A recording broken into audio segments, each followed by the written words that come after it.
Dan Illman, Mike Beer taking a look at the second of three graded stakes races on turf at Del Mar on Saturday with race number 7. This is the grade 2 Seabiscuit Handicap. We're going a mile and a 16th on the turf. Before we take a look at this field, remember to check out the Black Friday sale at DRF. Head on over to shop.drf.com. Use the coupon code BF2024 and get 20% off just about everything in the store. Here's the field for the grade 2 Seabiscuit. Chad Brown is sending out redistricting in the number 7. Now, redistricting has tried Southern California Life once. He didn't like it in the Hollywood Derby. He pulled up that day. He's only raced once since, but there's a lot of confidence for Chad shipping out here. He's had a lot of confidence in this horse from day one, Dan. Ran him in a grade 1 Belmont Derby right off of his maiden win in a second career start. Obviously, they think he's good. So far, he hasn't put it all together, and he's really, really lightly raced still. But this horse has an awful lot of talent. Won't be surprised when he's the favorite at post time. 3 things I think are certain: death, taxes, and Fast Buck on the lead in the Seabiscuit. Let's throw up the Timeform US pace projector. Fast Buck has the rail. Fast Buck is stretching out. Fast Buck has sprint speed. Yeah, it seems, I'm with you. I feel like there's almost no chance this horse isn't on the early lead in here. We'll see if he can carry his speed the mile and a 16. If the pace is hot, you might want to keep an eye on Easter, who won this race last year from the back of the pack. Maybe he's not in the same form he was in going into last year's edition of the Seabiscuit, but he has the fastest Timeform US late pace rating, and this pace should be at least honest. Let's start things off with Fast Buck, who went down the hill last time out against fellow Calbreds in the California Flag. He made the lead as usual. He went 43 and change for the half, and he's pretty game to hold second. He runs perfectly fine in here. There's nothing wrong with this performance. The pace is very solid. He can't quite hold on. It's another good performance. This is a good horse. He's a good sprinter. The question going into this race on Saturday is he, as good going long? And he's going to have to prove that. But they'll have him to catch at some point. Never gone 2 turns in his career. He's going to use his speed, likely take him as fast as he can, or as far as he can, but against a pretty good field. The number 2 is Sumter, who got a confidence booster last time out for Richard Mandel in this restricted stakes race. This is the Lure going a mile, and Sumter got up close to the pace. Attacks turning into the stretch, takes over the lead and holds sway over Mi Hermano Ramon, who I didn't think had the greatest trip in here. Yeah, there are ways to look at this race and say that you would rather have the runner-up than Sumter on the way back then. But I want to give Sumter at least a little bit of extra credit here, because this pace, it really got fast up the backstretch. There was a stretch out sprinter in there who just opened up a big lead up the backstretch and really picked up the fractions. Sumter chased that horse. He did not back off. He moved into range. He overtook that horse. He still held on at the end. I thought he did a lot of good things in there. I mean, he was snapping a really long losing streak in that race, but this horse has back class.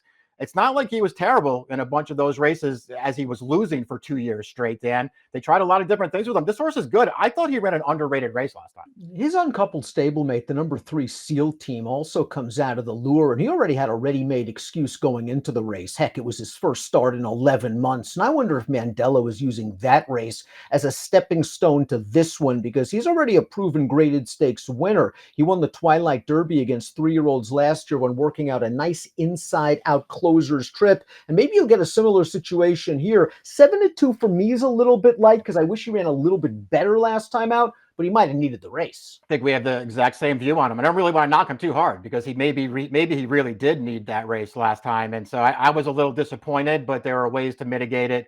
He's obviously talented, very lightly raced. I don't want 7-2 on him, Dan, but he can win here.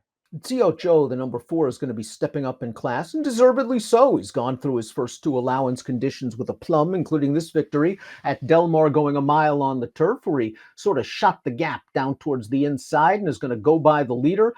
Fast races he's been running, 90, 90, 96 in his last 3. He's tactical. Hey, the figures say he fits with these kind of horses. Let's see him do it on the track in his stakes debut. Yeah, exactly. Going good now. So I don't have no problem with them wanting to, take the shot here and move him up in class to see what they got at the end of the year. I feel like this is going to be too tough for him, but I'm not knocking his current form. Astronomer, the number 5, has run a couple of good races. I thought his race in the Wicker 3 starts back was pretty good. He followed a good trip winner on the turn, had to go 4 wide into the stretch, ended up second best, ran okay to be third in the Del Mar Mile. I was just a little bit disappointed last time out in the City of Hope. It looked like he had good forward position and couldn't kick it in, but he was also facing Southern California's best turf horse and one of the best turf horses in the country, if not the best, in Johannes. Yeah, I mean, I was disappointed in his most recent start too, but he was in really good form prior to that one. He just feels like a really nice fit in here. It's also been a couple of months since that race, Dan, so maybe he just needed a little time out of it, and he'll get back to one of his really good performances here. If he does, he could easily win this race. He's got the right running style. I wonder if the 6 Mi Hermano Ramon is racing himself back into shape. This is going to be his third start in over a year, and we saw him finish second to Sumter in the Lure. It looked like he wanted to split horses in the 2 path and upper stretch, and that hole closed just as the jock went for it. He kind of had to alter course to the outside a couple of times and still ran on to finish second. Another horse that has shown ability in the past, a prior stakes winner. The price should be right. So had real potential, I thought, last year. Danny seemed like he was really trending to be one of the better 3-year-old turf horses, and unfortunately, he basically was done in early June. Needed that race off the layoff 2-back, ran really well last time. He had a little trouble getting clear, but the pace was there for him.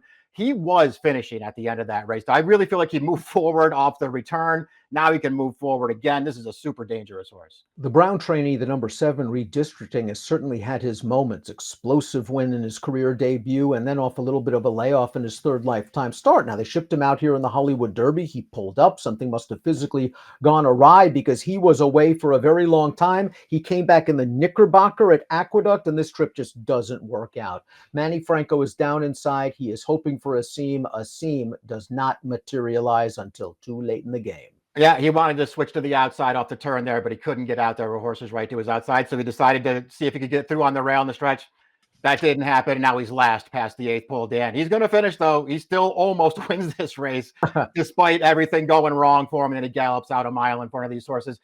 His 2 wins are really, really impressive performances. You can see the talent that this horse has. It's all just a question of whether or not he puts it together. Pratt back aboard here. Easter, the number 8, has merged as one of Southern California's best turf horses towards the very end of 2023. 2 graded stakes wins for Phil D'Amato, including last year's edition of the Seabiscuit. He then ran a pretty good race in the Frank Kilroe Mile, but since then, it just hasn't all worked out for Easter, who doesn't seem to be in that sort of form. Now, he's been given a little bit of a break since his most recent start, and he would benefit from a fast pace up front because he does kick hard in the stretch. Yeah, we'll see if it sets up for him. He's also just a bad gate horse too. He gets out of the gate slowly a lot, and he just always puts himself in a bad position. But when things go his way, he can really run. I mean, this horse is probably, even considering what he's done so far, he's probably still a little underrated. I thought he ran way better than it looks last time. Another race where he was just last from the gate and outrun, but it was too late. He was really finishing at the end of that race. Master of Fox Sounds, the number 9, back for another try. It's been a long time between drinks. He hasn't won a race in over 2 years. That was the graded John Henry Turf Championship. He has ability. He has tactical speed. He can adapt to the race flow. And we always joke around that when we turn into the stretch, Master of Fox Sounds is going to be 1-2. He usually finds one better, though. Yeah, he's still really consistent. He shows up and he runs his race just about every time. He just so rarely wins that it's hard to, have a lot of confidence in using him on top. He'll be a great price in this race if you want to keep the faith, and that he'll have a look at it somewhere. It's interesting that Dettori is going to take them out here. He's going to give them a good trip. Almendarez, the number 10, is another horse that I think might be a little bit underrated. I thought he ran well in the Del Mar Mile 2 starts back. He swung 4 wide into the lane, second best to a pace-setting winner that day, then came back in the City of Hope Mile against Johannes, and I thought Almendarez ran very, very well to be second that day. This is a horse that has run some fast races, the distance is no problem, and he is tactical enough to work out his own trip. 4-1 on the line. I guess it's fair considering, what he's accomplished in his career. I wouldn't want to take anything less on anybody in this field, though. Yeah, especially based on the last 2 races, you can understand why he's 4-1 on the line for this race. We'll see, Dan. I mean, I can't say that I'm a huge fan of it. It sounds like you like him a little bit more than I do, but I recognize that he's in good form. It's not like he's facing a bunch of killers in here. He gets away from Johannes in this spot, which is a good thing for him. Obviously, he can win. I'm not betting him if he's a short price. In from the East Coast is the 11, St. Anthony for Neil Drysdale. This guy took down a stakes race at $20 mutual at Monmouth, 3 starts back. His subsequent 2 starts, though, maybe not so great, although he did have some traffic issues in the Red Bank, 2 starts back. I think he might need a career best from a tough post. Me too. I mean, we've seen a lot of this horse on the East Coast the last year or two. I'm just not a big fan. I think this race is too tough for him. Cabo Spirit is also cross-entered earlier in the week at Del Mar at a longer distance. And you can make the argument that even though he has run well in middle distances in the past, that at this point in his career, he's at his best when he controls the pace going long, as he did when he walked the dog in the John Henry Turf. Just to draw a line through the Breeders' Cup Turf, he had no chance in that race. Yeah, I do like the idea of them stretching him out in distance to try new things with him here, because it seems like the shorter races are getting a little bit tough for this horse now as a 5-year-old. We'll see, though. I mean, he's got back class, and he has proven in the past that he can win going this short, and I wouldn't totally dismiss him. Let's take a look at our top selections for the Grade 2 Seabiscuit Handicap. You're going with redistricting. We saw all the trouble he had last time out. Off the layoff, he was firing in the lane. Chad sent him out here for a reason. I've been expecting this horse to be a stakes horse since his debut, Dan. He hasn't put it together yet. I'll give him one more chance to do so. I'm not dying to take a short price on him, that's for sure. But I think this is a good spot for this horse, and I do think he's good. I have your top pick second. He's a very interesting horse. Yeah, I think he'll be a decent price as well. I thought he had a little bit of trouble, and he was running on at the end. We'll see how he classes up against these horses in his 3rd start back. I like Almendorez a little bit more than you do. He's a consistent horse, and I'm expecting another solid effort. 7-6-2-8 for Mike, 6-10-8-7 for me in the Seabiscuit, the second of 3 graded stakes races on turf at Del Mar on Saturday. Good luck. Hey, let me give you a hot tip.